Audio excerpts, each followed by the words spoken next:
সুনামগঞ্জের জামালগঞ্জে জায়গা দখলের অভিযোগ। গৌরাঙ্গ বিশ্বাস বিশেষ প্রতিনিধির রিপোর্টে দেখুন বিস্তারিত। সুনামগঞ্জে জামালগঞ্জ উপজেলার তেলিয়াপাড়া গ্রাম প্রবাসী হাবিব মিয়া ও তার সহোদরদের বিরুদ্ধে রতন মিয়ার ক্রয়কৃত ৬ শতক জমি জোরপূর্বক দখল করে টিনশেড দোকান ভেঙে পাকা ভবন নির্মাণের অভিযোগ উঠেছে।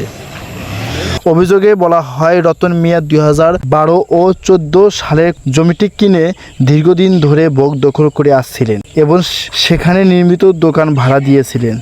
তবে সম্প্রতি বিবাদী পক্ষ জমিটি নিজেদের দাবি করে দখল নেওয়ার চেষ্টা করছে। এ নিয়ে আদালতে মামলা চলমান রয়েছে। স্থানীয়রা জানান, দীর্ঘদিন ধরে জমিটি রতন মিয়ার দখলই ছিল।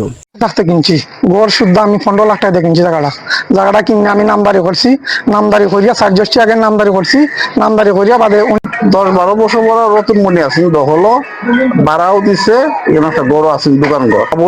আমি একটু জায়গা কিনছিলাম জামালগঞ্জ 2012 সালে। তো মালিকরা প্রত্যেক সম্পত্তির কাগজ দেখে আমি জায়গা রাখা 2012 সালে রাখার পরে আমার নিজের নামে রেকর্ড এসে করছে। আমি যতটুকু জায়গা কিনছি ততটুকুই আমার নামে রেকর্ড এসে করছে।